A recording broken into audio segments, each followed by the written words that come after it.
ప్రియా దేవుని బిడ్డలందరికీ ప్రభు అయిన యేసుక్రీస్తు నామమున నా హృదయపూర్వక వందనాలు చెల్లిస్తూ ఉన్నాను. ఈరోజు చెప్పుకునేటువంటి వర్తమానం ఏంటంటే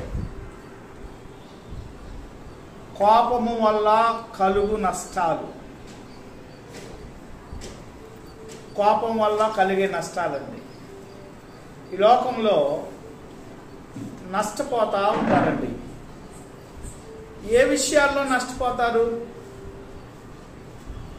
ఇక్కడ కూర్చున్న వాళ్ళు చెప్పగలరా?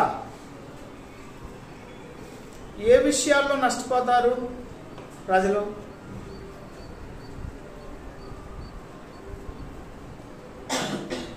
వ్యాపారం చేసి నష్టపోయినటువంటి వ్యక్తులు మనం చూస్తా ఉంటాం. బిజినెస్లు చేసేసి నష్టపోయి అప్పులు బాధ తట్టుకోలేక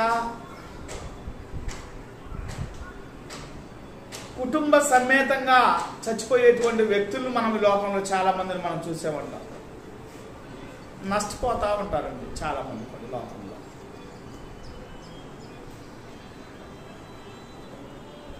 కోపము వల్ల కలుగు నష్టాలండి. కోపం వల్ల కలిగే నష్టాలు ఇక్కడ కూర్చున్న వాళ్ళు ఎవరైనా చెప్పగలరా?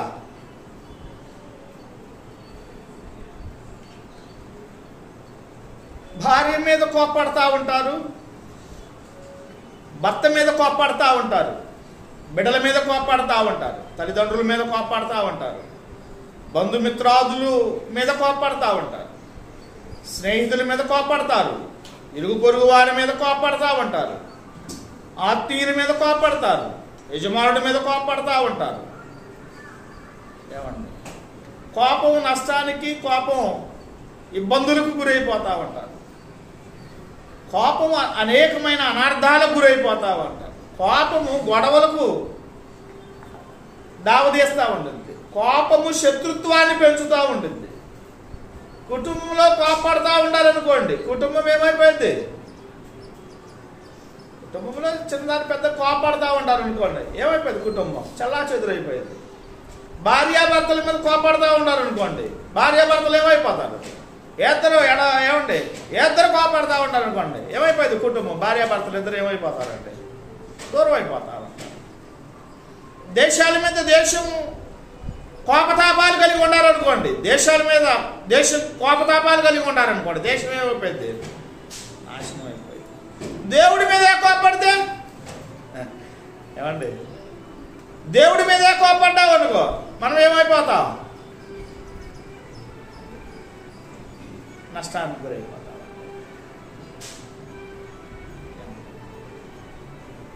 తన కోపమే తన శత్రువు. శత్రువు ఎవడో కాదు, మన కోపమే. ఏమండి?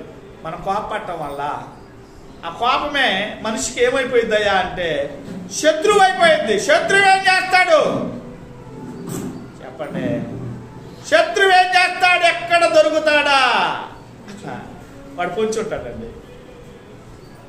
ఎక్కడ దొరుకుతాడా అడ్డప్పుడు వేసేద్దామని లెక్కలో ఉంటాడు శత్రువు. తన కోపమే తన శత్రువు. శత్రువు ఎవడో కాదు, మనమే. యాకోబు రాసిన పత్రిక 1వ అధ్యాయం 20వ వచనం. యాకోబు 1:20. ఎందుకనగా నరుని కోపం దేవుని నీతిని నెరవేర్చదు. యాకోబు మహాభక్తుడు పరిశుద్ధులతో మాట్లాడుతున్నాడండి. ఎందుకనగా నరుని కోపము దేవుని నీతిని నెరవేర్చదు. కోపడతావు అంటే దేవుని యొక్క నీతిని మనం ఏం చేస్తామంటండి? నెరవేర్చము.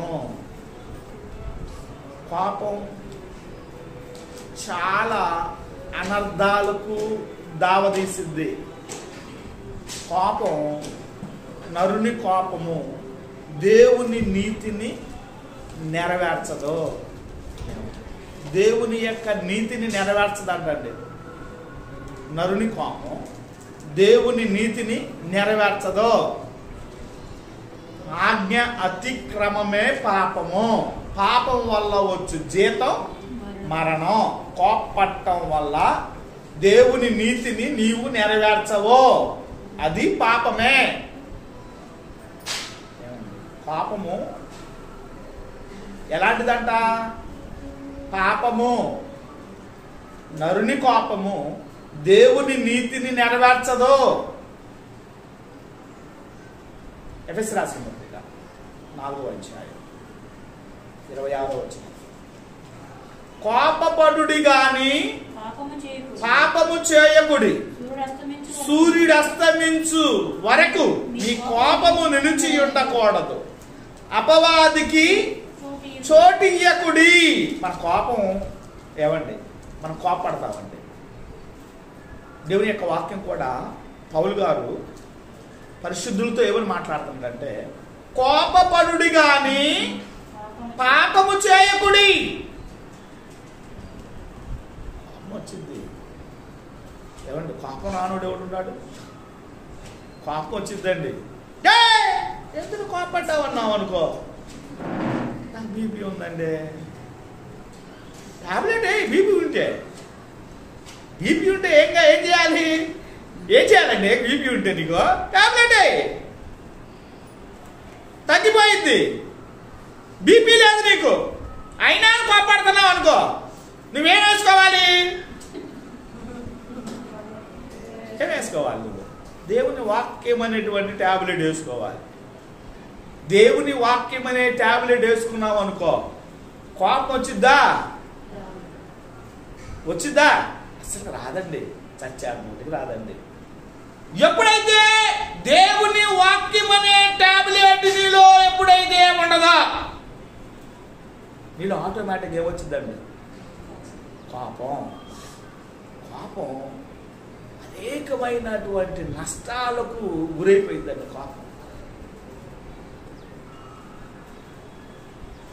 కోపడతామండి, సహజం అది.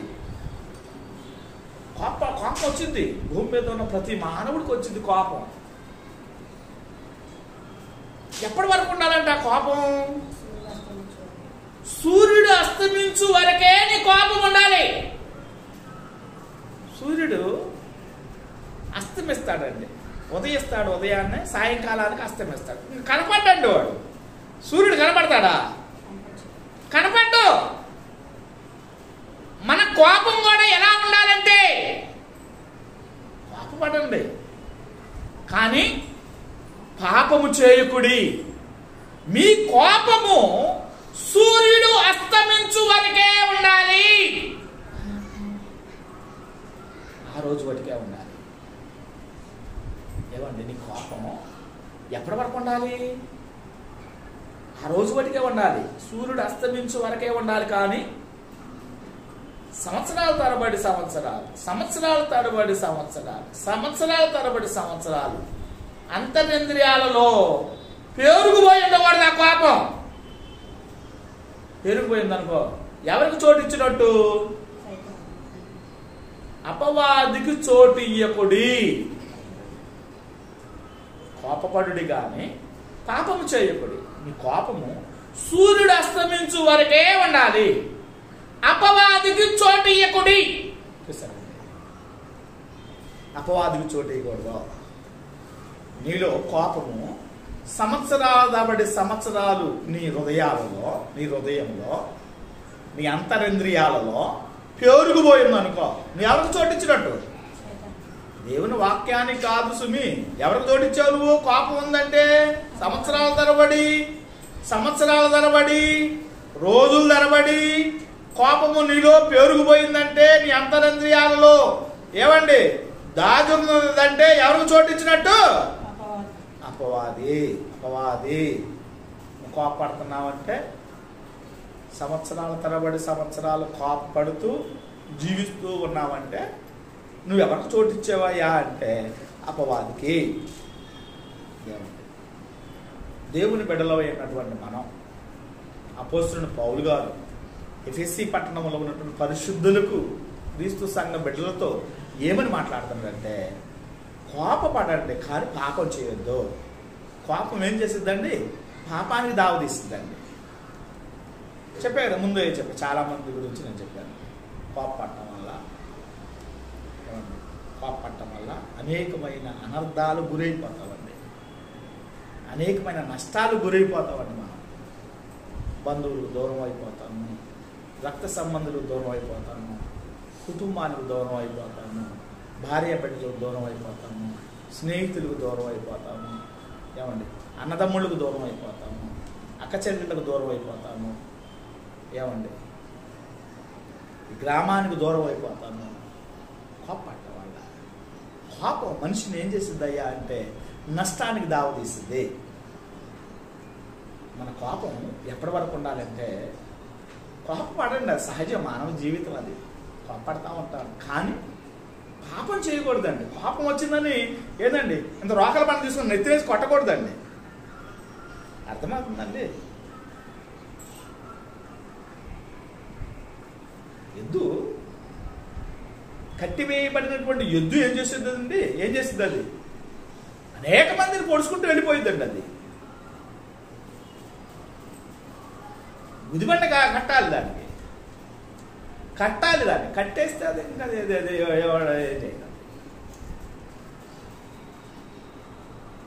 కోపం వచ్చింది, అందరికి వచ్చింది. రాకుండా ఉన్నవాడు ఎవడున్నాడు భూమి మీద?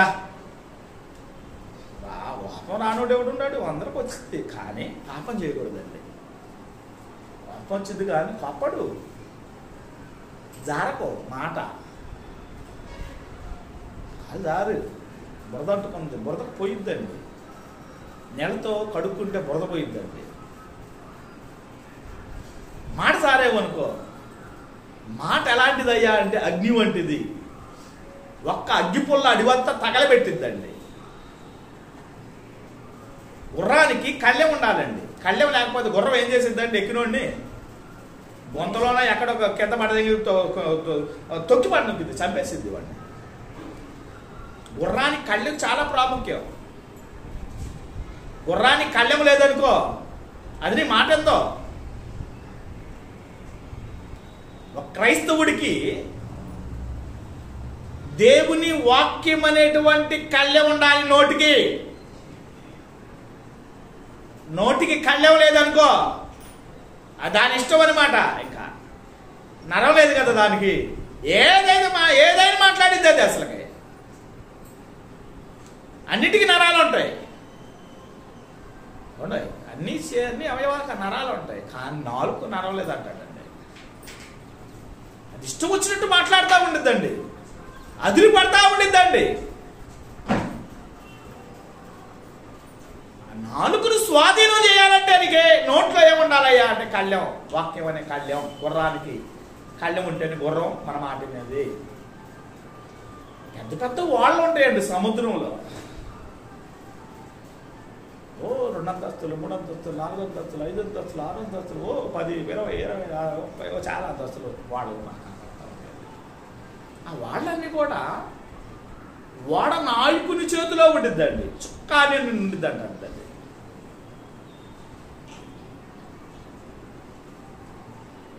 అంత పెద్ద వాడలను కూడా ఏం చేసింది? చుక్కాని ఏం చేసింది? కంట్రోల్ చేసిందండి. వచ్చిందండి, అందరికి పాపం వచ్చిందండి. పాపం రానుడు ఎవడండి? పాపం రానుడు మనిషే కాదు. వచ్చిందండి, రాకుండా ఎట్టుండిద్దండి? వచ్చిందండి. కానీ ఏం చేయకూడదంటండి? పాపం చేయకూడదు. జాగ్రత్త, పాపం చేయకూడదు. పాపం వల్ల అనేకమైన నష్టాలకు దావతీస్తుంది.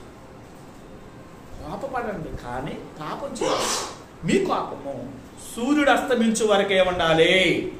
సూర్యుడు అస్తమించు వరకు కాకుండా సంవత్సరాల తరబడి బ్రతికినంత కాలం నీలో కోపం ఉందనుకో, నీలోకి ఎవరు జరబడ్డారయ్యా అంటే అపవాదికి చోటించినట్టు. ముందుకెళ్ళిపోదాం.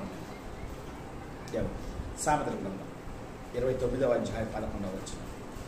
కోపం వల్ల కలుగు నష్టాలండి. నేను చెప్పేటువంటి విషయం ఏందయ్యా అంటే కోపం వల్ల కలిగే నష్టాలు. మనం కోపపడితే తన కోపమే తన శత్రువు. మనల్ని మనకే దెబ్బ, మనకే నష్టం కోపపడటం వల్ల. కాబట్టి మన జీవితాల్లో మనం కోపపడినా పాపం చేయకూడదు. ఆ విషయం గురించి నేను ఈ సమయంలో నేను ముందుకు వెళ్ళిపోతున్నాను. సామెతల గ్రంథం 29వ అధ్యాయం 11వ వచనం. బుద్ధిహీనుడు తన కోపమంతయు కనపరుచును, జ్ఞానము గలవాడు కోపము అణుచుకొని దానిని చూపకుండును. బుద్ధిమంతుడు తన కోపం అంతా అణచుకుంటాడంట. బుద్ధిమంతుడు ఏం చేస్తాడంటే బుద్ధిహీనుడు తన కోపమంతా కనపరుచును. బుద్ధిహీనుడు ఏం చేస్తాడంట? తన కోపమంతా కనపరుస్తాడండి. వాడిలో ఉన్న కోపమంతా, వాడిలో ఉన్న దాగి ఉన్నటువంటి కోపమంతా, నరాల్లో ఉన్న కోపమంతా ఏం చేస్తాడంటే బుద్ధిహీనుడు కోపమంతా కూడా కనపరుస్తాడు. బుద్ధిహీనుడు తన కోపమంతా కనపరుస్తాడు. జ్ఞానము గలవాడు కోపము అణుచుకొని దానిని చూపకుండును. జ్ఞానం కలిగినటువంటి వాడు, దేవుని నమ్ముకున్నటువంటి వారు, దేవుని మార్గంలో నడిచేటువంటి వారు, దేవుని చిత్తాన్ని నెరవేర్చేవారు, దేవుని సన్నిధానంలో జీవించేవాడు, ప్రతి ఆదివారం దేవుని సన్నిధిలో ఆయన శరీరానికి సాదృశ్యంగా రొట్టెను, ఆయన రక్తానికి సాదృశ్యంగా ద్రాక్షరసాన్ని తీసుకునేటువంటి ప్రతి ఒక్కరు దేవుని సన్నిధానంలో ఎన్ని కష్టాలు వచ్చినాయి, ఎన్ని ఇబ్బందులు వచ్చినాయి, ఎన్ని ఇరుకులు వచ్చినాయి, ఎన్ని అవంతరాలు వచ్చినాయి, ఎన్ని రోగం వచ్చినా, కరువు వచ్చినా, ఖడ్గం వచ్చినా దేవుని సన్నిధిలో ఉండేవాడు జ్ఞానవంతుడండి. జ్ఞానము గలవాడు తన కోపము అణుచుకొని దానిని చూపకుండును. జ్ఞానం కలిగేటువంటి వారు కోపాన్ని ఏం చేస్తాడంటండి? అణుచుకుంటాడంటండి. బయటికి రాదండి, అది అణిగిపోయిందండి పాపము. జ్ఞానము గలవాడు కోపము అణుచుకొని చూపకుండును. బుద్ధిహీనుడు అంటే ఎవరండి? చదువుకున్నాదా? బుద్ధిహీనుడు తన కోపమంతా కనపరచును, జ్ఞానము గలవాడు కోపం అణుచుకుంటాడంట. కోపమంతా కనపరుస్తాడు. ఎవడు? బుద్ధిహీనుడు. బుద్ధిహీనుడు అంటే ఎవరు? దేవుడు లేనేవాడు, ఇంకా దేవుని మాట విన్నటువంటి వాడు, దేవుడంటే భయపు భక్తి లేనటువంటి వాడు, దేవుని సన్నిధిలో జీవించినటువంటి వాడు, దేవుని మార్గంలో నడవనటువంటి వాడు, దేవుని చిత్తాన్ని నెరవేర్చినటువంటి వాడు బుద్ధిహీనుడు. ఆయన మాట వినకుండా జీవించేవాడు బుద్ధిహీనుడు. వీళ్ళందరూ బుద్ధిహీనుడు అండి. బుద్ధిహీనుడు కోపమంతా ఏం చేస్తాడంటండి? కనపరుచుకుంటాడంట. ఏమండి? చాలా మంది కూడా మనం చూస్తూ ఉంటాం లోకంలో. చాలా మంది చూస్తాం, చిన్న మాటకే ఏం చేస్తారండి? ఎగబడతా ఉంటారండి. చిన్న మాటకే కుటుంబంలో అందరైతే ఉన్నారో అందరూ ఎగబడిపోతా ఉంటారండి. ఎగబట్టమే కాదు, కొట్టేస్తారండి. ఎవరండి? ఏమంటే దొమ్మిగా పోయేవాళ్ళు ఎవరండి? వీళ్ళు అందరూ కూడా ఎవరు? అపవాదికి చోటు ఇచ్చేవాళ్ళు బుద్ధిహీనులు. పరిశుద్ధ గ్రంథంలో కుటుంబం ఉందండి. మొట్టమొదటి కుటుంబం అండి. ఏ కుటుంబం అండి? చెప్పగలరు ఎవరన్నా? కూర్చున్నవాళ్ళు ఆదాము అవలండి. వారి కుటుంబం ఉందండి. వారి పుట్టినటువంటి కుమారుడు, మొట్టమొదటి కుమారుడు ఎవరండి? కయ్యేను. రెండో కుమారుడు ఏబేలు. తల్లిదండ్రులు ఇద్దరు కూడా భయభక్తులు కలిగి ఉండేవాళ్ళు. ఆదామావులు భయభక్తులు కలిగి ఉండేవాళ్ళు. వాళ్ళకు పుట్టినటువంటి బిడ్డలు కూడా భయభక్తులతో పెంచారండి తల్లిదండ్రులు. ఇద్దరూ దేవుని యందు భయభక్తులు కలిగి ఉన్నారు. కయ్యేను ఏబేలు ఇద్దరూ దేవుని సన్నిధికి వెళ్ళారండి. కయ్యేనేమో భూమిని సేద్యపరిచేవాడు, ఏబేలు గొర్రెల కాపరి. అర్పణలు తీసుకున్నారు, దేవుని సన్నిధికి వెళ్ళారండి. ఇద్దరు కూడా భయభక్తులు కలిగి ఉండేవాళ్ళు కదా. తల్లి పెంపకంలో పెరిగిన వాళ్ళు వీళ్ళిద్దరు కూడా. కయ్యేను ఏబేలు. కయ్యేనేమో భూపంటలో శ్రేష్టమైన దేవుడికి తీసుకుని వచ్చాడు. ఏబేలేమో గొర్రెల కాపరి. గొర్రెల మందలో నుండి ఒక లేత గొర్రె పిల్లను, క్రొవ్విన గొర్రె పిల్లను దేవుడు తీసుకుని వచ్చేసాడు. ఇద్దరు అర్పణలు తీసుకుని వచ్చారు. ఇద్దరు దేవుని సన్నిధికి వచ్చారు.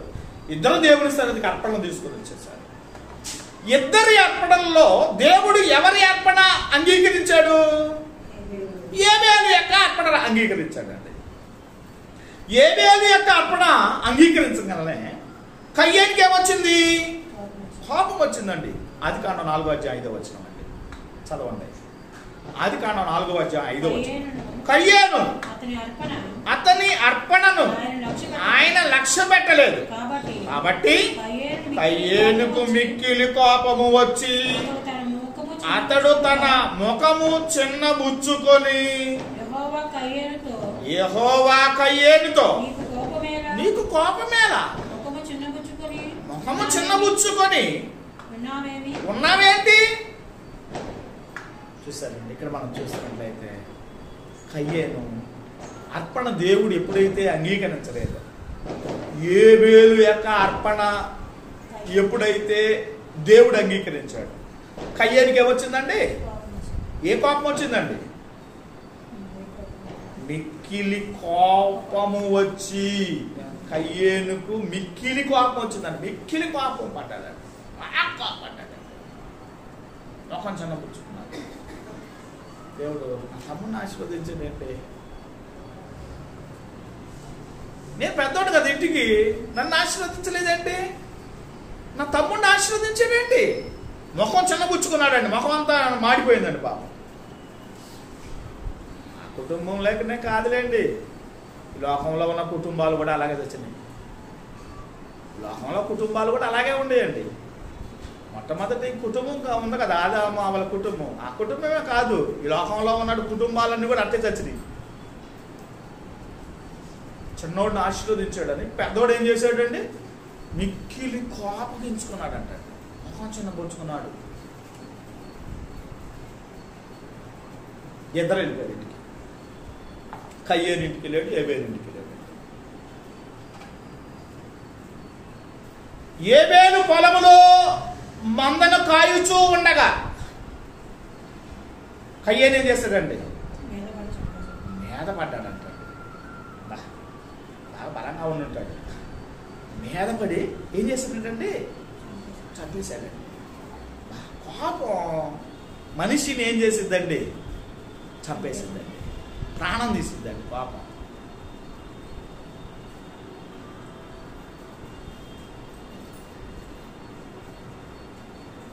గప్పుడు చిప్పుడు కాబట్టి చంపేశాడు, ఎవడికి తెలియదా? గప్పుడు చిప్పుడు కాకుండా చంపేశాడు. తమ్ముడు చంపేసి నంగలాగా వచ్చేసాడు ఇంటికి. ఏబేలు యొక్క రక్తం భూమిలో ఇంకిపోయిందండి. ఇంకిపోయినటువంటి రక్తం దేవుడికి మొరపెట్టిందండి. రక్తమే ప్రాణం. అర్థమైందండి, మనకు తెలుసు కదా అందరికీ. రక్తమే ప్రాణం, రక్తం లేకపోతే బ్రతకడు. ఏలబడతా పోతా ఉంటారు, డాక్టర్ గారు కంటే ఏలబడతా పోతా అని పోతారు. అమ్మా నీకు రక్తం లేదు, నువ్వు మంచి ఆహారం తినంటాడు. మంచి ఆహారం తిన పోతావు, చచ్చిపోతావు, జాగ్రత్త. మంచి ఆహారం తిని నేను ఇచ్చే మందులో ఆడు బ్రతుకుతావు అంటాడండి. యాక్సిడెంట్ అయిపోతూ ఉంటుంది రోడ్ల మీద, రక్తం అంతా రోడ్ల మీద పడిపోయిందండి, రక్తం మయమైపోతారండి. అంబులెన్స్ ఫోన్ చేయండి, అంబులెన్స్ తీసుకెళ్ళిపోయిందండి. వాడికి ఏం చేస్తారండి? బాగా అమ్మని ఇమ్మీడియట్గా ఏం చేస్తారండి? రక్తం ఎక్కిస్తారండి. అది కట్టేసి రక్తం ఎక్కిస్తారు, రక్తం వేసి వస్తాడు. రక్తమే ప్రాణం. మన ఒంట్లో రక్తం ఏం చేసిద్దండి? ఏం చేసింది? రక్తం ఎలాంటిదంటే ప్రాణం అండి. రక్తం భూమిలో ఇంకిపోయిందండి. ఏబేలు రక్తం భూమిలో ఇంకిపోయిందండి. దేవుడికి మొరపెట్టిందండి ఆ రక్తం, ప్రాణం. దేవుడు విన్నాడు. కయ్యేనా, నీ తమ్ముడైన ఏబేలు ఏడన్నాడయ్యా, నువ్వు చూసావా? నా తమ్ముడికి నేను కావాలన్నా ఏంటి? నా తమ్ముడికి నేను కాపలా పెట్టేవేది నన్ను. చూసారండి, అసలు దేవుడి మీదే, అసలు దేవుడితో అబద్ధం ఆడుతున్నాడంటే వీడిని ఏం చేయాలో అర్థం కావట్లేదు. దేవుడి దగ్గర అబద్ధం ఆడుతున్నాడు.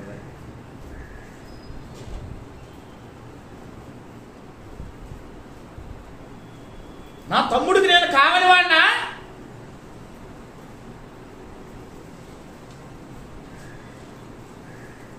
నీ తమ్ముని యొక్క రక్తం నాకు మొరపెట్టింది. నీవును నీ కుటుంబమును దేశ దిమ్మరులైపోవుదుగా కానీ దేవుడు శపించాడండి. కయ్యేను యొక్క కుటుంబం ఏమైపోయిందయ్యా అంటే దేశదిమ్మరైపోయినట్లుగా మనం చూస్తున్నాం. ఒక్కడు పాపం చేయడం, ఒక్కడు కోపపడటం వల్ల కుటుంబం ఏమైపోయిందండి? శాపానికి గురైపోయిందండి. ఏమండి? కోపగించడం వల్ల కుటుంబం ఏమైపోయింది? చల్లా చెదురైపోయిందండి. కోపంతో కత్తితో పొడిచేస్తాడండి, గొడ్డలతో నరికేస్తాడండి, కర్రలతో కొట్టి చంపేస్తాడండి. ఒకడు చేసుకెళ్తారు. ఏం చేస్తారండి? వాడిని చంపేసిన వాడిని జైల్లో పడుతుంటారు, లేకపోతే గురిశిక్ష చేసేస్తారు. కుటుంబం ఏమైపోయింది? ఏమైపోయింది చెప్పండి? చాలా చెదురైపోయింది. దిక్కు లేనటువంటి కుటుంబం అయిపోయింది. కోపం చాలా అనర్థాలు గురవుతుందండి. కోపం చాలా నష్టపోతామండి మన కుటుంబంలో. కోపం అనేది మన జీవితాల్లో ఉండనే ఉండకూడదు. సంఖ్యాకాండం 16వ అధ్యాయం మనం చూసినట్లయితే 1వ వచనం నుండి 3వ వచనం వరకు మనం అందరూ తెలిసి చాలాసార్లు చెప్పానండి ఈ విషయం. ఏమన్నా కోరాహు దేవుడి మీద తిరుగుబాటు చేస్తాడండి. 250 మందిని వేసుకొని ఐగుప్తు బానిసత్వం మీద మోసే వీళ్ళందరూ నడిపించుకుంటూ కొద్ది పొలిమేరలోకి వచ్చేసారండి. కానాను అనేటువంటి ఆ పట్టణం పొలిమేరలోకి వచ్చారు. దగ్గర చారబోతా ఉంటారండి. అలాంటి సమయంలో ఏమండి కోరాహుకి దేవుడి మీద కోపగించాడండి. వీడు ఒక్కడే కాదు, ఇంకా 250 మందిని పోగు చేసుకున్నాడు అన్నమాట. మోసే మీద తిరుగుబాటు చేశాడు. ఇంతేనండి దేవుడు మాట్లాడేది. మేమందరం పరిశుద్ధులేగా, దేవుడి మీద తిరుగుబాటు చేశాడండి. మోసే మీద తిరుగుబాటు, దేవుడి మీద తిరుగుబాటు చేసినట్టే. దేవుడు ఎన్నుకున్నాడు మోసే, దేవుడు ఏర్పాటు చేసుకున్నాడు. ఐగుప్తు బానిసత్వం నుండి విడుదల చేసుకొని తీసుకొని వస్తున్నాడు మోసే.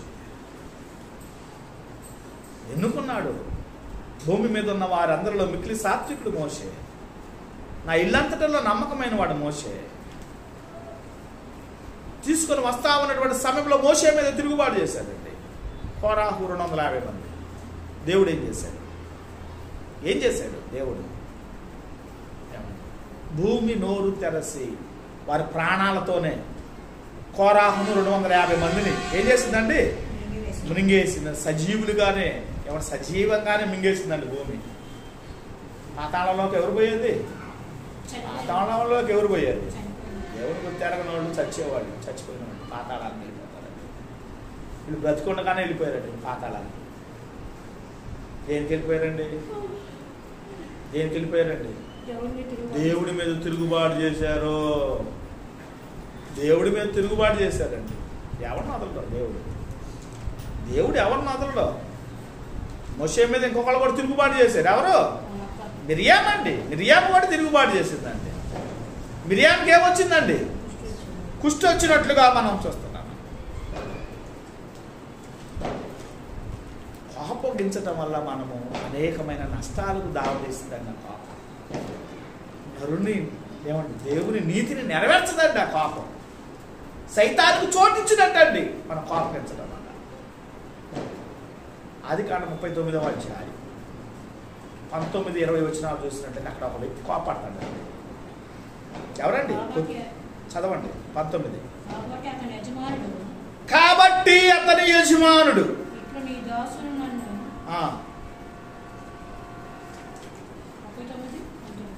39-19 ఈ దాసుడు నన్ను చేసిన తన భార్యతో తనతో చెప్పిన మాటలు వినపడినప్పుడు కోపముతో మండిపడి అతనిని పట్టుకొని రాజు కయ్యి సంబంధులై వేసేసాడండి. ఎవరండి? పొతిఫార్ వెనక ముందు ఆలోచించాల. భార్య చెప్పిన మాట విన్నాడండి. ఇగో నువ్వు తెచ్చినటువంటి వీడు నన్ను పట్టుకున్నాడు,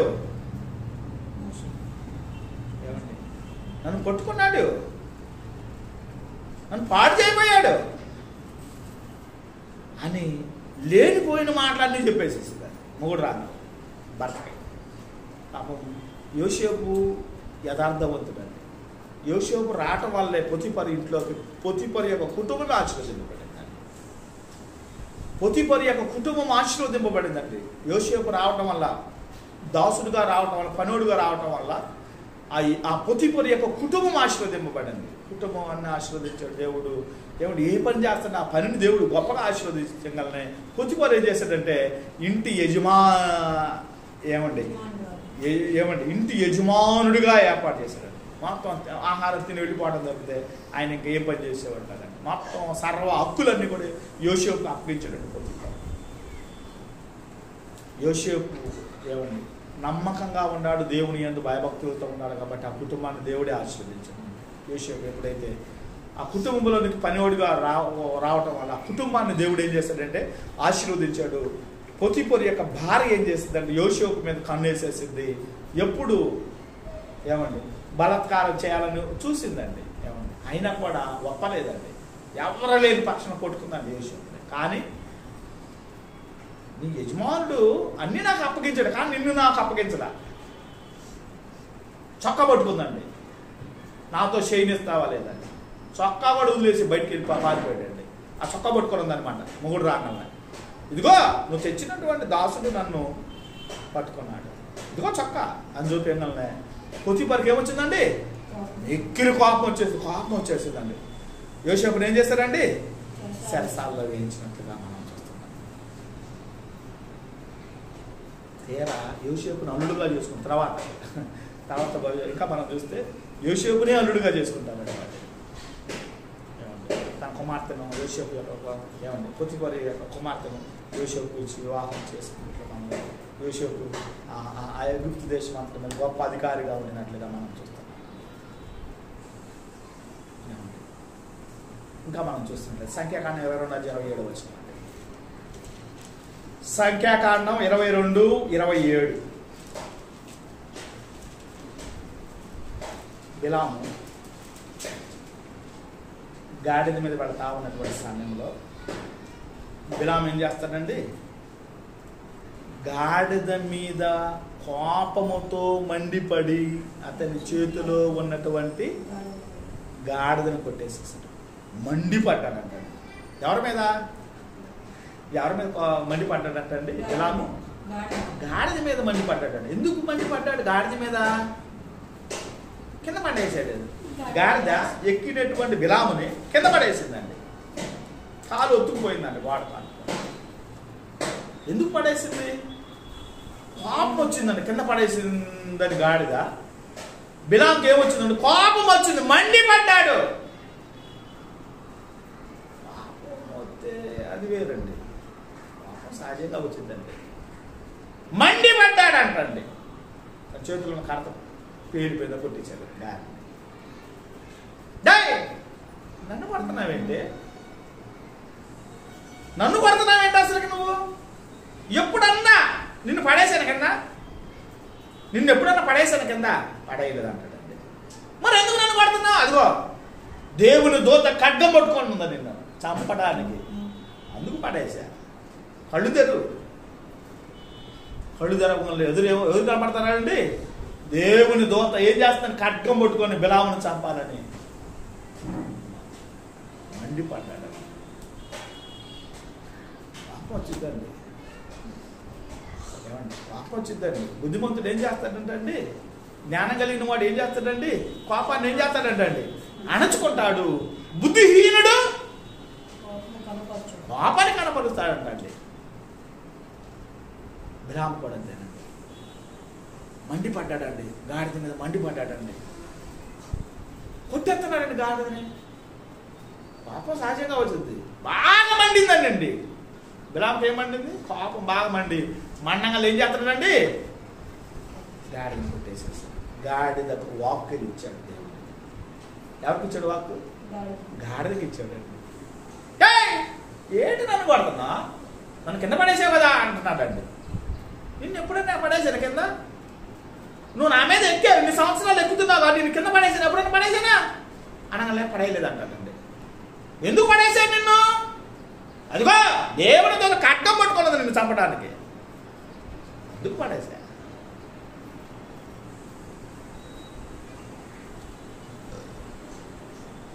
మార్కు సువార్త 14:4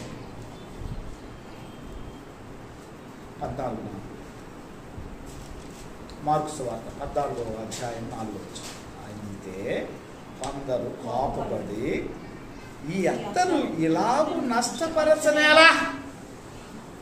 యేసుక్రీస్తు వారి దగ్గరకు అత్తరుబుడ్డి తీసుకుని వచ్చిందండి. ఎవరండి ఆమె?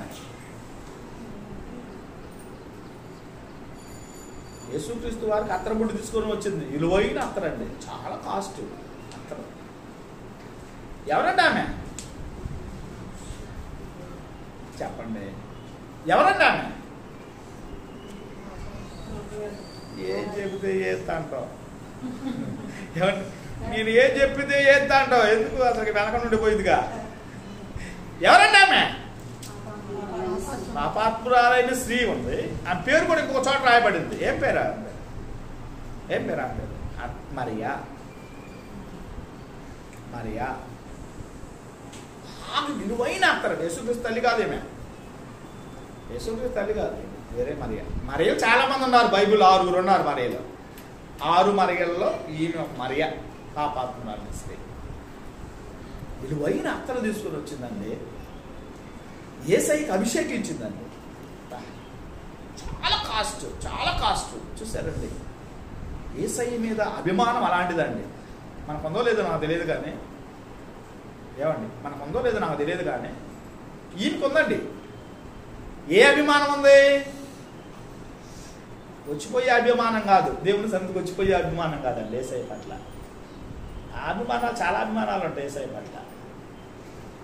కొంతమంది అభిమానాలు ఉంటాయి. యేసయ్య వచ్చేద్దాం, ఇంటికాడే ఖాళీ కదండి, వచ్చేద్దాం. కొంతమంది అయితే ఎందుకు వస్తారు తెలుసా? రోగాలు పోవడానికి వస్తారండి దేవుని సన్నిధికి. కొంతమంది ఎందుకు వస్తారు తెలుసా? కష్టాలు పోవడానికి వస్తూ ఉంటారండి, అప్పులు పోవడానికి వస్తూ ఉంటారండి. కొంతమంది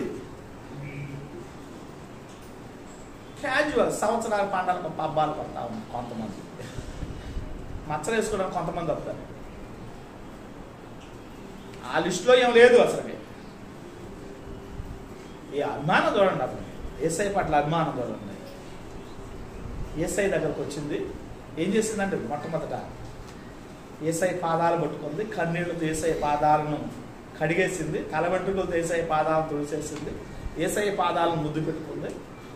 అత్తరుతో, విలువైనటువంటి అత్తరండి, విలువైన కాస్ట్ అత్తరు యేసయ్యకి అభిషేకించింది. ఇల్లంతా ఏమైపోయిందండి? అత్తర సువాసనతో ఉంది.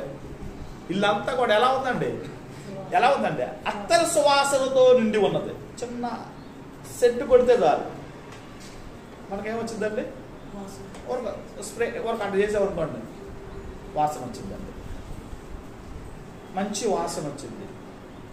ఉదయం కొట్టుకుంటే సాయంకాలం వరకు వాసన వచ్చేటువంటి సెంటులు కూడా ఉన్నాయి చాలా. కొన్ని సెంట్లు ఏంటంటే ఊరకట్ట కొట్టుకున్న 1 గంటకి 2 గంటల దాకా పనిచేసింది, తర్వాత అది పనిచేయదు, ఆ వాసన రాదు. అయితే ఈమె కాస్ట్ కలిగినటువంటి అత్తరండి, చాలా విలువైనటువంటి అత్తర బుడ్డి తీసుకుని వచ్చిందండి. పగలగొట్టి యేసయ్యని అభిషేకించిందండి. యేసయ్యని ఎప్పుడైతే అభిషేకించిందో ఇల్లంతా అత్తర సువాసనతో నిండి ఉన్నదే. చాలా విలువైన అత్తరండి. యేసయ్యని అంత అభిమానించిందండి. యేసయ్యని ఆ విధంగా ప్రేమించిందండి ఆమె. విలువైన అత్తర కూడా నేలపాలు చేయటానికి వెనుకాడల. విలువైన అత్తరు యేసయ్యను అభిషేకించడానికి వెనుకాడల. అంతగా ప్రేమించిందండి. చాలా మంది ఉండాలండి ఆ ఇంట్లో, చాలా మంది ఉండాలండి. ఎక్కడికి పోయినా కూడా యేసుక్రీస్తు వాళ్ళతో పాడుకుంటారండి శిష్యులు 12 మంది. వాళ్ళు కూడా ఉండాలండి. ఈ 12 మందిలో శిష్యుడు అక్కడ మాట్లాడుతున్నాడండి. ఏమని మాట్లాడుతున్నాడండి? ఇందాక చదువుకున్నా కదా. అయితే కొందరు కోపపడి అత్తరు ఇలాగూ నష్టపరచనేలా. ఆ కొందరులో ఒకడున్నాడు. ఎవడాడు? ఇస్కరియోతు యోధా కోపడ్డాడు బాగా ఎక్కువగా. నేలపాలు చేసింది. ఎత్తరు నేలపాలు చేసిందండి అసలు ఏమే. ఈ ఎత్తరం మీద పేదవాళ్ళు పెడితే ఎంత హాయిగా భోజనం చేసేవాళ్ళు కదా.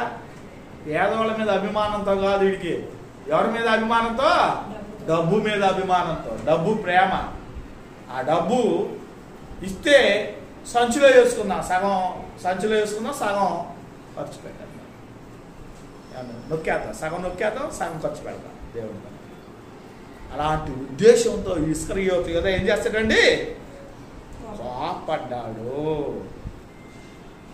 నేలపాలు చేసింది అతను వచ్చింది అని ఉంటాడండి. కోపడ్డాడండి. అప్పుడు యేసయ్య ఏమన్నాడు? ఏమి మీద కోపపడకుడి, ఈమె నా జీవితంలో మంచి గొప్ప కార్యం చేసింది. పేదలు చాలా మంది ఉంటారు, పేదలు బ్రతికినంత కాలం నువ్వు సహాయం చేయొచ్చు అబ్బాయి. పేదలు చాలా మంది ఉంటారు, నేనున్నాను మీతో. నా విషయంలో ఏమి మంచి కార్యం చేసింది, ఎక్కడ సువార్త ప్రకటన చేయబడింది అక్కడ పేరు మోగిద్ది అన్నాడు. మంచి పని ఏమండి, మనం చేయటంలో ఏ పని అయినా కూడా దేవుని పని ఏంటంటే అది మంచి కార్యం అండి. విలువైనటువంటి చాలా కాస్ట్ కలిగినటువంటి అత్తరు యేసయ్యకి ఇయటానికి కూడా వెనుకాడనటువంటి స్త్రీ అండి. అంత అభిమానం ఉందండి ఆయనకి, ఆయనకి అంత అభిమానం ఉందండి. అసలు మిత్రుడుగా అత్తరు కాదు అసలుకి ప్రాముఖ్యం ఆమెకి.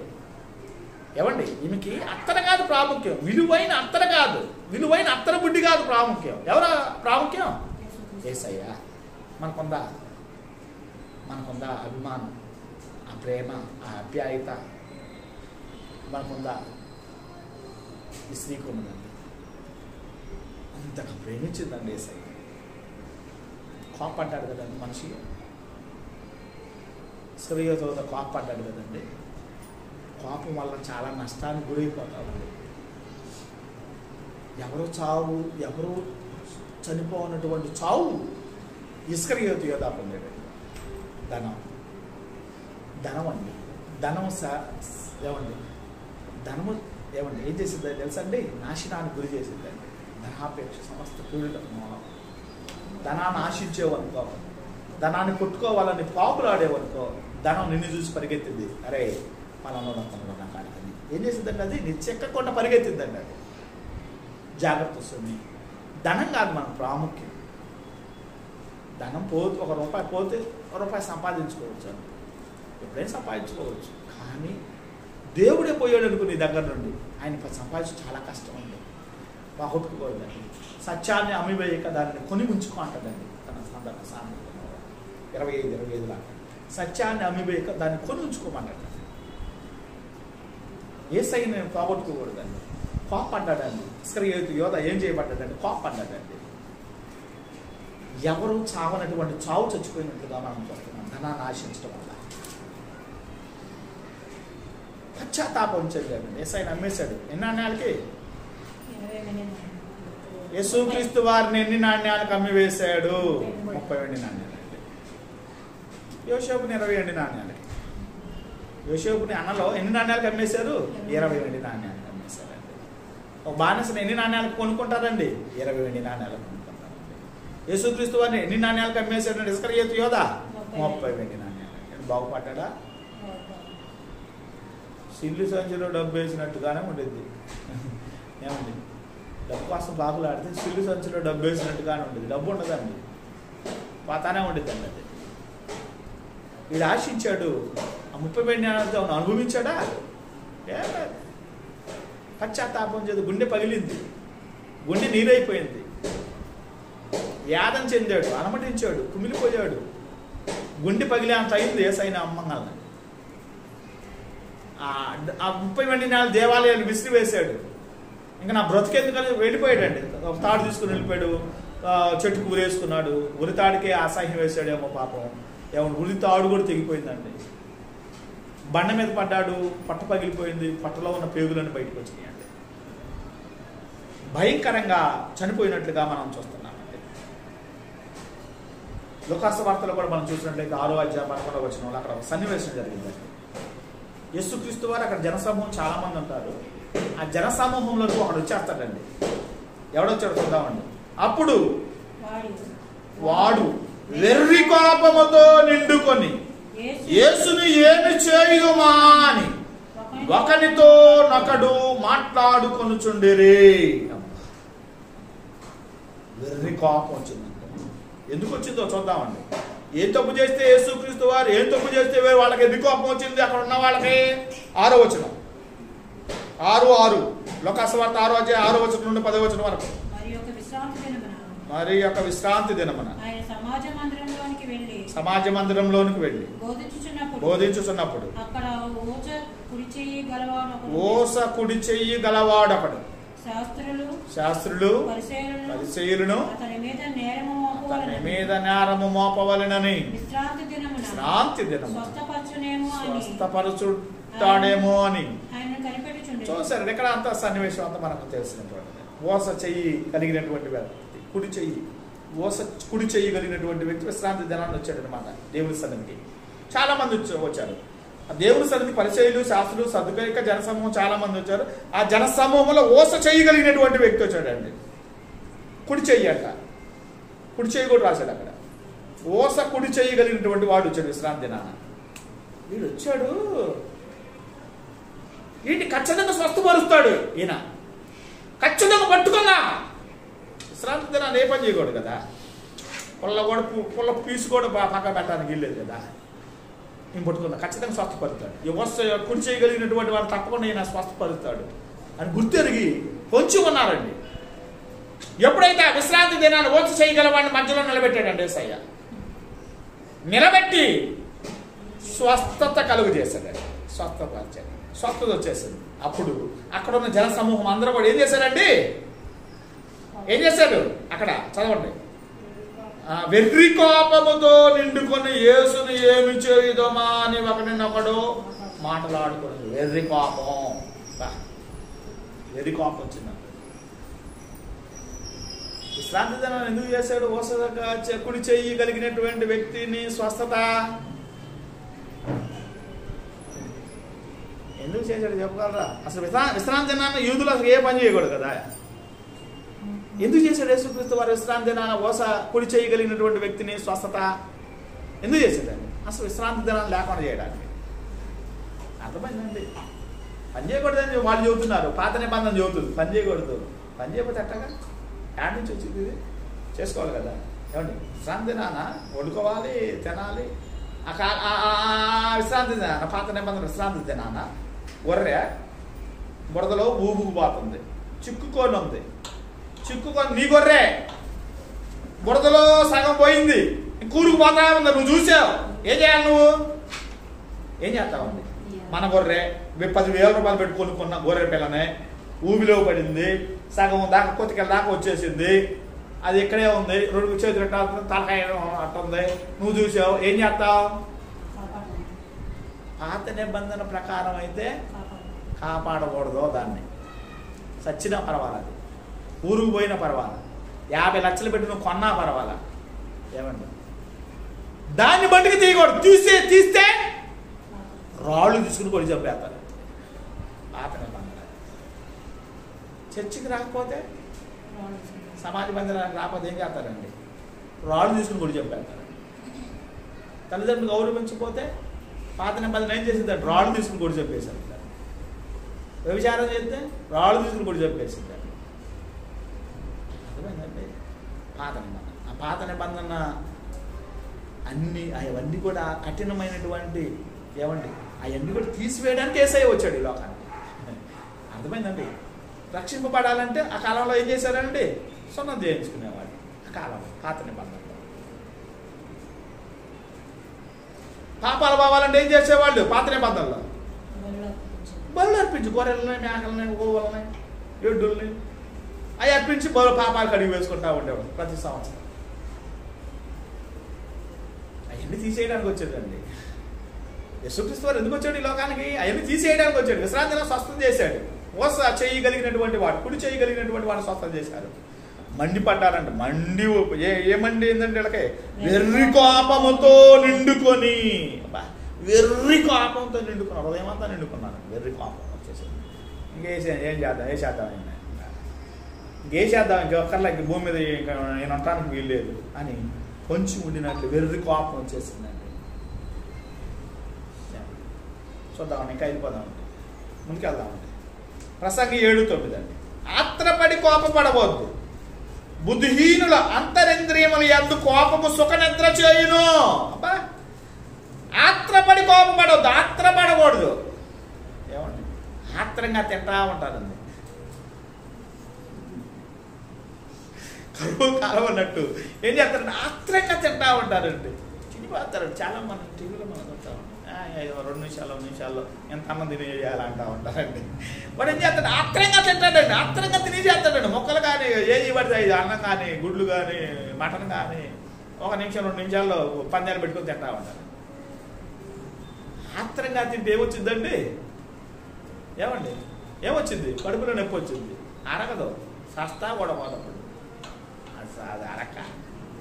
ఇక్కడ మనం చూస్తుంటే వీళ్ళు కూడా ఎలా ఉంటారయ్యా అంటే, ఆత్రపడి కోపపడొద్దు, బుద్ధిహీనుల అంతరింద్రియముల యందు కోపము సుఖ నివాసము చేయును. ఆత్రపడి కోపపడు, బుద్ధిహీనులు అండి. అంతరింద్రియముల యందు కోపము సుఖ నివాసము చేయును.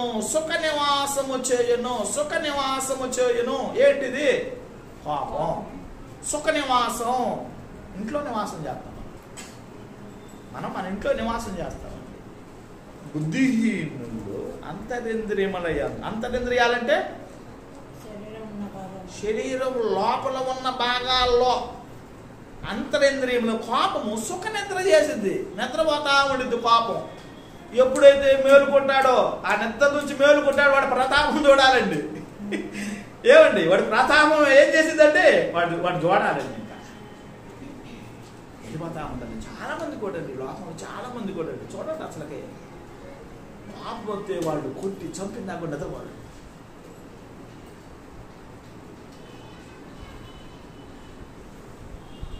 చాలా ఉన్నాయి, చాలా విషయాలు ఉన్నాయి, చాలా విషయాలు ఉన్నాయి. నేను ముందుకు వెళ్ళిపోతాను.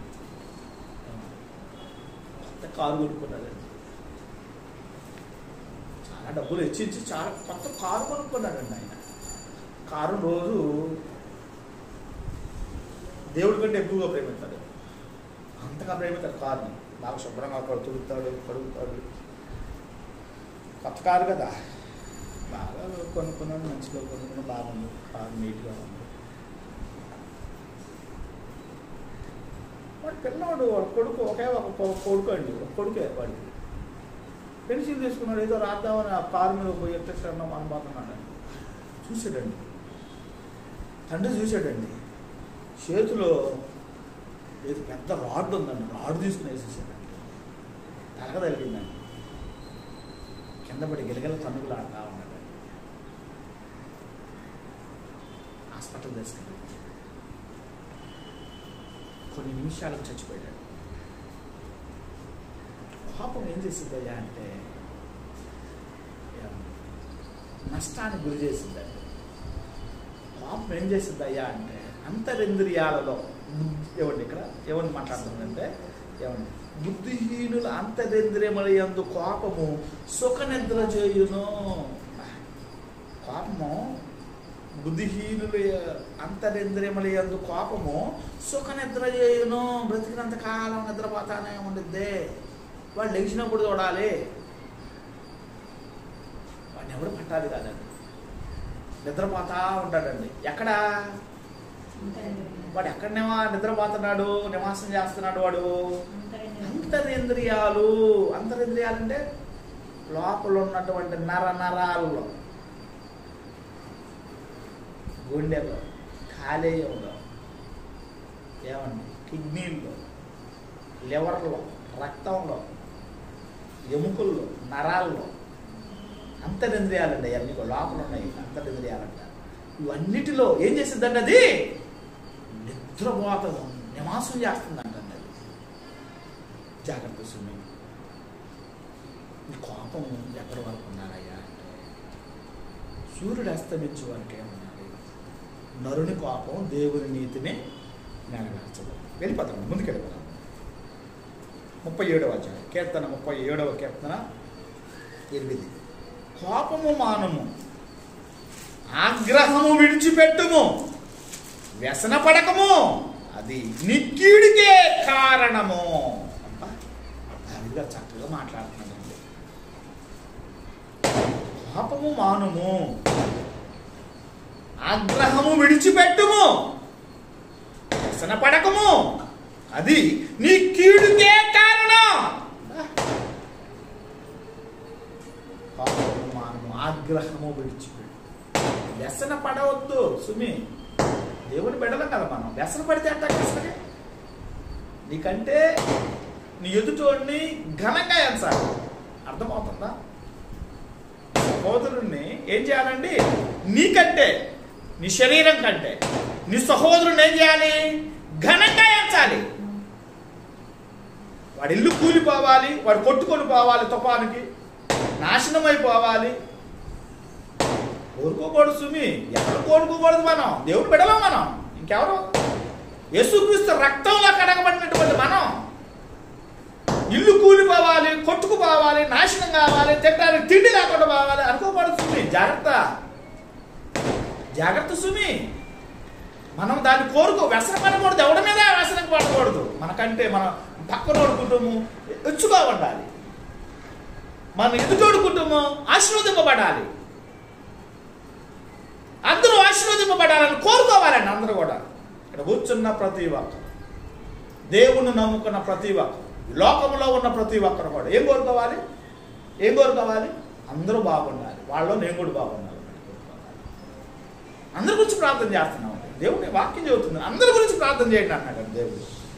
అందరి గురించి ప్రార్థన చేయండి. అందరూ, రాజుల కొరకు, అధికారుల కొరకు, ఏమండి అందరి గురించి, ప్రజలందరి కొరకు, అందరి గురించి ఏం చేయాలి? ఏం చేయాలి? నాశనం చేయాలి, నాశనం అయిపోవాలని దేవుడు ప్రార్థన చేయమన్నాడు మనల్ని. అందరి కొరకు ప్రార్థన చేయాలి. అందరూ బాగుండాలి.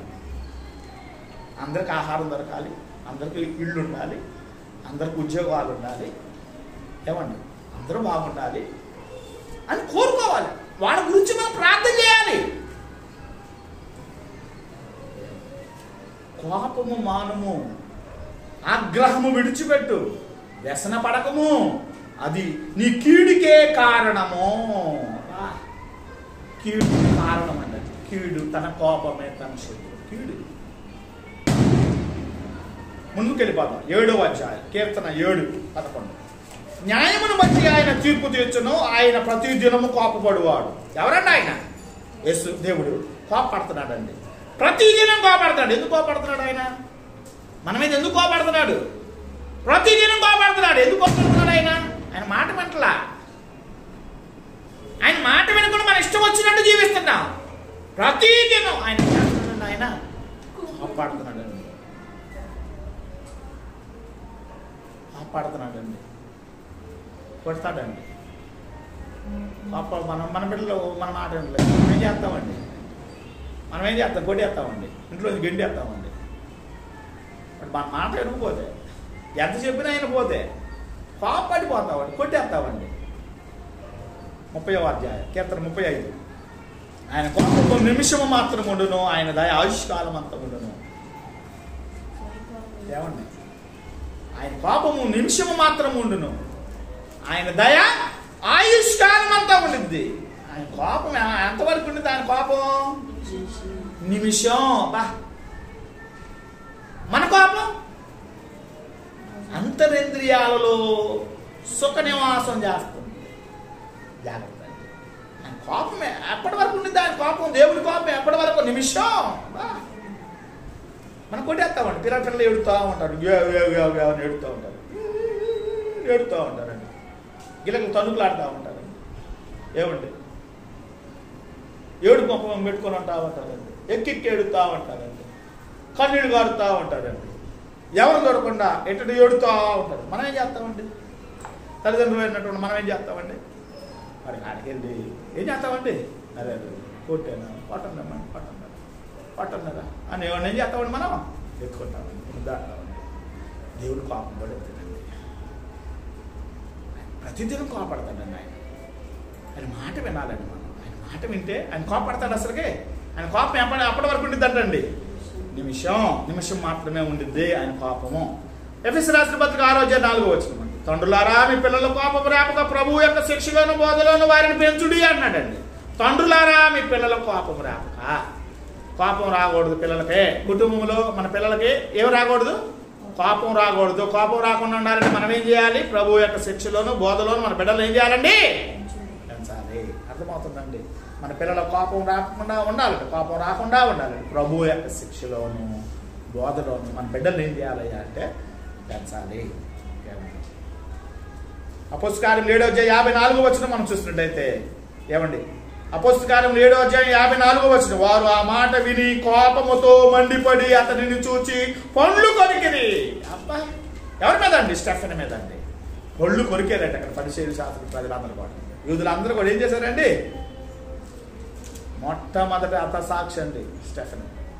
యేసుక్రీస్తు యొక్క వాక్యాన్ని చెప్తా ఉన్నటువంటి సమయంలో పాపముతో మండిపడ్డారు. యేసుక్రీస్తు నిజమైన దేవుడు, ఆయనే దేవుడు, ఆయనే దేవుడు, ఆయనే దేవుడు, ఆయనే మీ కొరకు ప్రాణాన్ని పెట్టాడు, ఆయనే మీ కొరకు రక్తం చిందించాడు, ఆయనే మీ కొరకు ఏమన్నా సమాధి నుండి మృత్యుంజయుడే లేచాడని స్టెఫెన్ దేవుని యొక్క యేసుక్రీస్తు యొక్క సువార్త చెబుతా ఉన్నటువంటి సమయంలో ఇడోడు రైడు కొత్త దేవుడు చేస్తున్నాడు. ఇడ మన యెహోవా దేవుడిని వదిలేసి ఈ దేవుడిని నమ్మకమని చెబుతున్నాడు అంటే అని ఏం చేశారంటే వీళ్ళు పాపముతో మండిపడి అతనిని చూచి పండ్లు కొరికి వాళ్ళ చేతిలో ఉన్నటువంటి రాళ్లతో స్టెఫెన్ ఏం చేశారండి?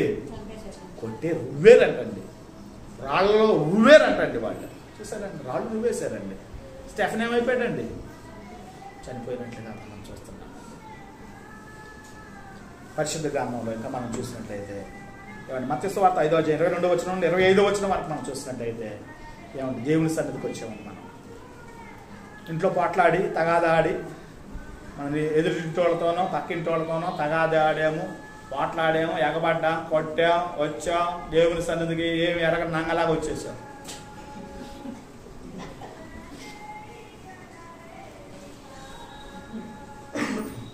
ఏమి నంగలాగా బైబిల్ కొట్టుకొని సంకల పెట్టుకొని ఆణిముత్యంలాగా కూర్చున్నామండి. దేవుడు ఏమంటున్నాడు చూద్దామండి. అలాంటి వాళ్ళ గురించి రాశాడండి. మనం కాదు, మనము అలాంటి వాళ్ళం కాదులేండి. ఇక్కడ దేవుడు రాశాడు, వాళ్ళు అలాంటి వాళ్ళ గురించి రాశాడు. చదువుదామండి. మత్తయి సువార్త 5:22 నుండి. నేను మీతో చెప్పినదేమనగా తన సహోదరుని మీద కోపపడి ప్రతివాడి విమర్శనకు లోనగును, తన సహోదరుని చూసి వ్యర్థుడా అని చెప్పువాడు మహాసభలో నగును, ద్రోహి అని చెప్పువాడు నరకాగ్నికి లోనగును. కావున నీవు నీ బలిపీఠము వద్ద అర్పణ అర్పించుచుండగా నీ మీద నీ సహోదరుని విరోధమేమైనా కలదని అక్కడ నీకు జ్ఞాపకం వచ్చిన ఆ బలిపీఠము ఎదుటనే నీ అర్పణ విడిచిపెట్టి మొదట వెళ్ళి నీ సహోదరునితో సమాధానపడు. చాలండి. ఇక్కడ మనం చూసినట్లయితే మనందరూ తెలుసండి ఈ విషయం. దేవుని సన్నిధికి వచ్చామండి. ఇంట్లో తగాదాడు, పక్కింటి వాళ్ళతోనో ఎదురింటి వాళ్ళతోనో వ్యర్థుడా అన్నాం, నీచుడా అన్నాం, కోపడ్డాం, తృణీకరించాము. దేవుని సన్నిధికి వచ్చేసాం, కూర్చున్నాం, దేవునికి బలి అర్పిస్తా ఉన్నాం. ఏ బలి అర్పిస్తున్నాం? ప్రార్థన బలి అర్పిస్తా ఉన్నారు. నువ్వు ప్రార్థన తర్వాత బాబు ఏమండి, నీ ప్రార్థన తర్వాత ముందు వాడి కాడకు ముందు నీ సహోదరుడి కాడకు సమాధాన పడి నా కాడకు వచ్చి బలి అర్పించు. నువ్వు పోయి సమాధాన పడకుండా ఇక్కడ వచ్చి ఏమి నంగలా కూర్చొని ఏంటి నాకు ప్రార్థన చేస్తే నీ ప్రార్థన నేను ఆలకించను. దేవుడి సన్నిధానానికి వచ్చేటువంటి మనం ఏమండి, మనము కోపపడకూడదు. ఏమండి, కోపం చాలా అనర్థాలకు గురైపోతుంది. కోపం. ఉజ్జా కూడా కోపడ్డాడండి. 2వ దినవృత్తాంతాల గ్రంథం 26:19 ఉజ్జియా యాజకుల మీద కోపపడింది, నుదుట కుష్టు రోగము కలిగెను, మరణమగు వరకు అతని కుష్టు రోగం ఉందంటండి. ఉజ్జియా ఏం చేస్తాడండి? యాజకుల మీద కోపడ్డాడు. దేవునికి దోపార్తి వేయాల్సింది యాజకులు. ఉజ్జియా రాజుగారు దేశాన్ని పరిపాలిస్తున్నాడు అన్నాడు. యాజకుల మీద ఏం చేశాడంటే కోపడ్డాడండి. ఏంటో మీరేసేది దేవుడికే, మీరా యాజకులు? నేను ఒక యాజకుడు, నేను రాజు కదా, దేశాన్ని పరిపాలిస్తున్న రాజు నేను, మీరేంద్ర యాజకులు, మీరు దూపం వేసేదేంది అని వాళ్ళని నెట్టేసాడండి. దూపం తీసుకుని దేవుడు దూపార్తి వేసాడండి. యాజకులు చెబుతూ ఉంటారండి, అయ్యా ఇది నీ పని కాదయ్యా, వద్దయ్యా, నువ్వు దేవుడికి దూపార్తి వేయొద్దా రాజా, నువ్వు దేవుడికి దూపార్తి వేయొద్దు రాజా అని బతిమలాడారండి. యాజకులు బతిమలాడిన కూడా వాళ్ళు యాజకులు నెట్టేసేసి దూపార్తి తీసుకుని దేవుడు దూపార్తి వేయాడు. ఏమొచ్చిందండి ఉజ్జియాకి? ఏమొచ్చింది? ఉజ్జియా రాజుకి ఏమొచ్చిందండి? నుదుట కుష్టు రోగం వచ్చిందండి. ఎప్పటి వరకు ఉందండి కుష్టు రోగం? ఏమండి 16వ వచనం నుండి 21వ వచనం వాళ్ళు చదివితే చచ్చిపోయేంత వరకు ఉన్నాడండి కుష్టు రోగం. చచ్చిపోయేంత వరకు ఉన్నా, చచ్చిపోయాడండి. చివరిగా ఒక వాక్యం చదివి నేను ముగిస్తానండి. కొలస్సీయుల రాసిన పత్రిక 3వ అధ్యాయము 7వ వచనము 8వ వచనం. కోపం వారి మధ్య పూర్వము వారి మధ్య జీవించినప్పుడు మీరును వీటిని అనుసరించి నడుచుకుంటుంది. ఇప్పుడైతే మీరు కోపమును ఆగ్రహమును దుష్టత్వము దూషణ మీ నోట బూతులు అని వీటిని విసర్జించుడి. కొలస్సీయుల రాసిన పత్రికలో 3:8 మాట్లాడుతున్నాడు అపోస్తలుడైన పౌలు కొలస్సా పట్టణంలో ఉన్నటువంటి క్రీస్తు సంఘాన్ని చెబుతున్నాడు. సంఘ బిడ్డలు చెబుతున్నాడు. వెలంగపురంలో ఉన్నటువంటి సంఘానికి నేను చెప్పే మాటలు ఏందయ్యా అంటే, కోపమును ఆగ్రహమును దుష్టత్వము దూషణ మీ నోట బూతులు వీటిని విసర్జించుడి.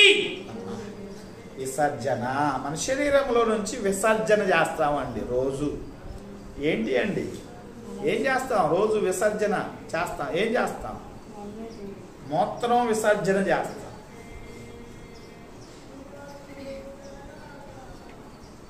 విసర్జన చేస్తాం. ఇంకా ఏం విసర్జన చేస్తాం? మన శరీరంలో ఏం పోయిద్దండి?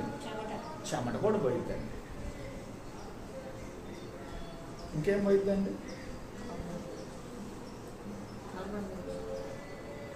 ఏంటంటే మాట్లాడతాం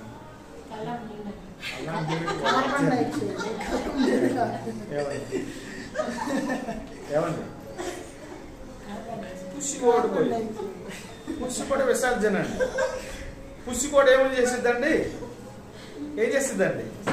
విసర్జన.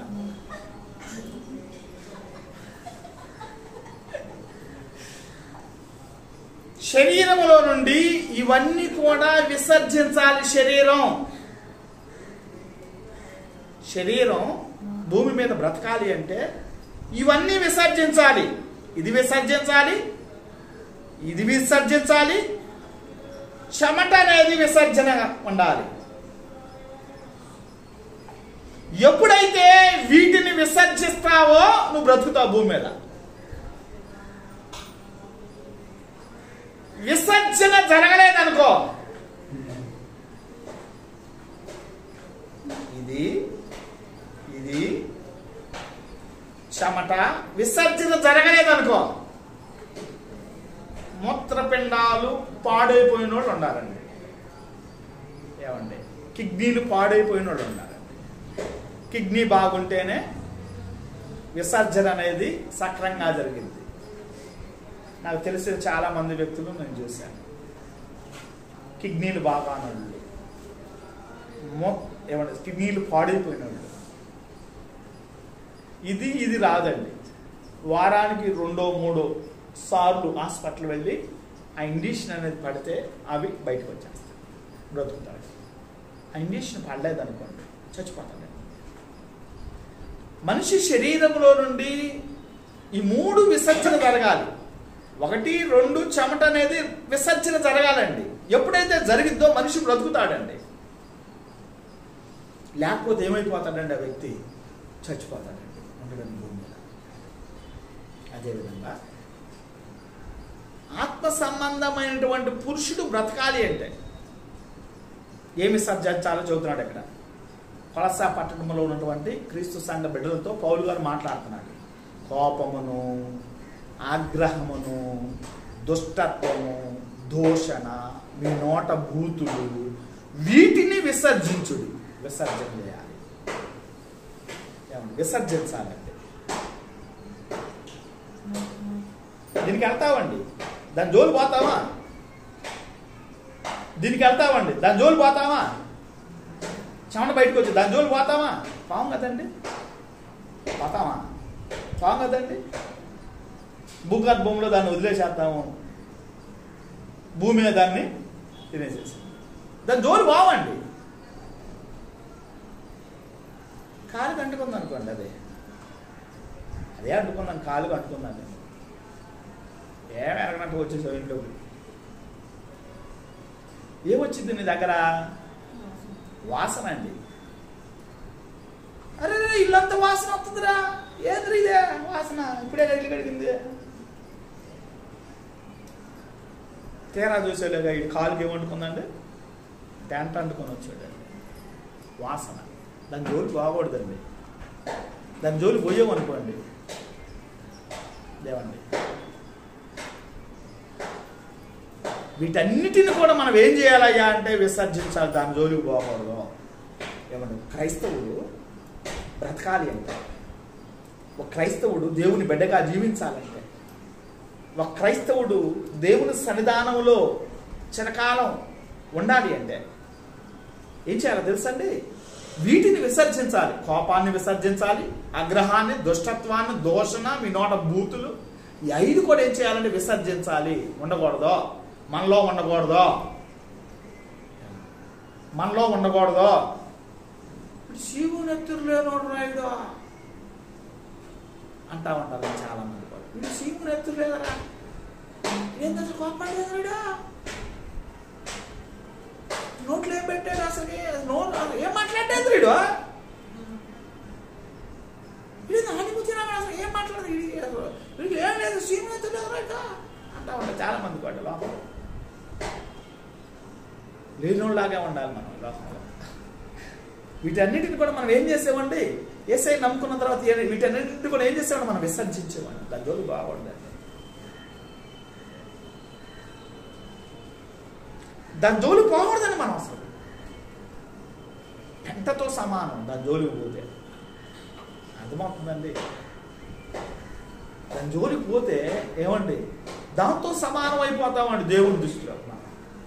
ఈ 5 మనం ఏం చేయాలంటే విసర్జించాలి.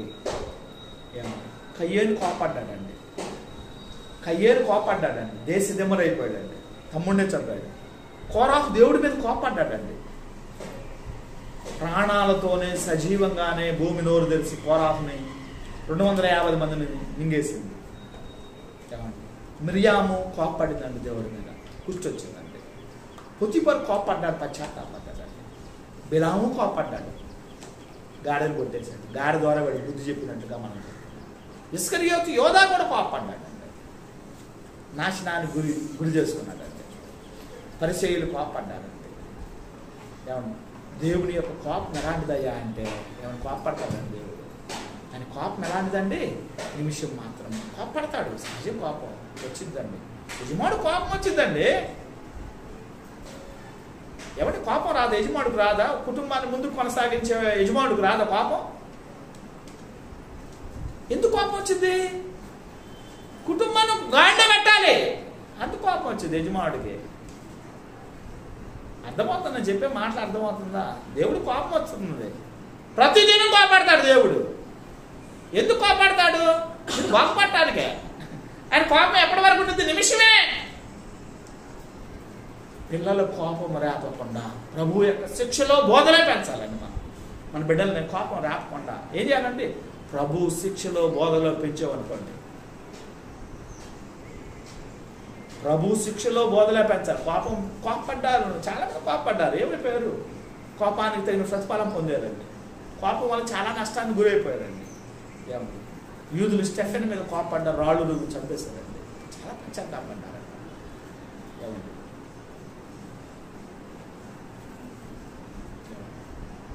ఇంకా మనం చూసి ఉజ్జా కూడా కోపడ్డాడండి. ఉజ్జా కోపడ్డాడు, యాజకుల మీద కోపడ్డాడండి. మీరేంద్ర వేసేది దేవుడికి దోపార్తి, ఏమండి మీరేంద్ర వేసేది దేవుని దోపార్తి, మీరు యాజకులా? మీరేంద్ర వేసేది? నేను రాజుని, దేశాన్ని పరిపాలిస్తాను, నేను రాజుని, నేనేస్తాను దోపం. మీరెవడ భగవాన్ అని పోయాడు, దోపార్త తీసుకుని పోయాడు. దేవుడు దోపార్త వెళ్తా ఉన్న సమయంలోనే నుదుటే వచ్చింది, కుష్టి వచ్చేసింది. ఎప్పటి వరకు ఉందని కుష్టి చచ్చిపోయాడు. ఉజ్జాకి కుష్టి ఎప్పటి వరకు ఉందండి? చచ్చిపోయేంత వాడికి రాజుగారి కుష్టి వచ్చిందంటే మామూలు విషయం కాదు. గెంటి పండుతారండి రాజుని. పరిపాలిస్తున్నాడు కదా రాజు, దేశాన్ని పరిపాలిస్తున్నాడు కదా. యాజకుల మాట వినకుండా వెళ్ళిపోయి దేవుడికి దోపార్త చేసాడు. ఏమొచ్చింది? కుష్టి వచ్చింది. కుష్టి వస్తే ఉన్నతారా? ఏం చేశారు? వాడిని ఒక ఇంట్లో పడేసేసారు. ఏడ నువ్వు రాజుగా ఉండేదే, కుష్టి వచ్చింది, నువ్వు తీసివేయబడ్డా, నువ్వు ఇక్కడ ఉండడానికి వీలు లేదు, జనాల్లో ఉండడానికి వీలు లేదు అని ఏం చేశారండి వాడిని? ఉజ్జా రాజు గారు ఏం చేశారండి? ఇంట్లో పండుగారండి. చచ్చిపోయేంత వాడి కుష్టితోనే చచ్చిపోయాడు, కుష్టితోనే చచ్చిపోయాడు. మనం చూస్తున్నాం. కోపం వల్ల కలుగు నష్టాలండి. నేను చెప్పేటువంటి విషయం, కోపం వల్ల కలుగు నష్టాలు. మనం కోపడుకుని దేవుని బిడ్డలు కదా, దేవుని బిడ్డలు అన్నా. ఇక్కడ మనకి పౌలు గారు ఏమని చదువుతాడు? కొలస్సా పట్టణంలో క్రీస్తు సంఘానికి ఏమని చదువుతున్నాడు అండి? కోపమును, ఆగ్రహమును, దుష్టత్వమును, దోషమును, మీ నోట బూతులు ఏం చేయాలంటే విసర్జించాలి. ఎప్పుడైతే విసర్జిస్తామో, ఒక శరీరం ఎప్పుడైతే ఈ 3 విసర్జించిద్దో ఈ శరీరం భూమి మీద బ్రతికిద్ది. ఒక క్రైస్తవుడు భూమి మీద బ్రతకాలంటే, ఆత్మ సంబంధంగా బ్రతకాలంటే, నిత్యము బ్రతకాలంటే, ఏమండి నిత్యం నేను చెప్పే మాట నిత్యము. శరీరం బ్రతకాలంటే 60-70 సంవత్సరాలు. ఈ 3 విసర్జిస్తేనే బ్రతికేది శరీరం. 60 సంవత్సరాలు, 70 సంవత్సరాలు, 80 సంవత్సరాలు. విసర్జించకపోతే 30-40 సంవత్సరాలు మూటమలసి కట్టుకొని వెళ్ళిపోతారు, చచ్చిపోతారు. శరీరం చచ్చిపోయింది, ఉండదు. ఏమండి ఆత్మ సంబంధమైనటువంటి ఏమండి శరీరం బ్రతకాలి అంటే, నిత్యము బ్రతకాలంటే, ఈ లోకంలో బ్రతకాలి, పై లోకంలో దేవుడి దగ్గర నిత్యము బ్రతకాలంటే 5 విసర్జించాలి. కోపాన్ని, ఏమండి కోపాన్ని, ఆగ్రహాన్ని, దుష్టత్వాన్ని, దోషణ, బూతులు, ఏమండి మీ నోట బూతులు, ఇవన్నీ కూడా విసర్జిస్తే నిత్యము దేవునితో బ్రతకడానికి ఆస్కారం ఉంది. ఈ 5టిని విసర్జించాలండి. దాని జోలు బాగూడదండి. ఏమండి దాని జోలు బాగా పెంటతో సమానంగా ఉంచుకున్నాను అంటాడండి పౌలు గారు. పెంట వెనుక ఉన్న మర్చిపోయాను అంటాడండి. దాని జోలు బాగూడదు, వెనక చూడకూడదు. మనం ఇంకా దేవుణ్ణి చూడాలి. మనం ఎదుట ఉంచబట్టి పందెపు రంగంలో గురి అందుకే పరిగెత్తాలి. ఏసైని చూస్తూ ముందుకు వెళ్ళాలి. మన జీవితాన్ని ముందుకే కొనసాగించాలి, వెనక చూడకూడదు. వెనక జీవితాన్ని ఏం చేయాలండి? పాతి పెట్టాలి. ఇంక దాని జోలు బాగూడదు. దాని జోలు బాగుండా విసర్జిస్తే ఏమన్నా నిత్యము దేవునితో నువ్వు బ్రతకడానికి ఆస్కారం ఉంది. కోపం వల్ల చాలా నష్టానికి గురైపోతాం. ఈ వాక్యము విన్నానంతరం మనం అందరం కూడా కోపాన్ని విసర్జించాలి. విసర్జిస్తే బ్రతుకుతామండి. కోపపట్టడం వల్ల దేవుని నీతిని మనం నెరవేర్చలేం. కోపం ఒక పాపం లాంటిదండి. కోపం ఎలాంటిదండి? పాపం అండి. పాపులు పరలోక రాజ్యంలో ప్రవేశించడం, నిత్య అగ్నిగుణంలో వెళ్ళిపోతారు. దేవుడి మాటలు మనందరూ వినిపోయి వర్ధిల్ల చేయండి.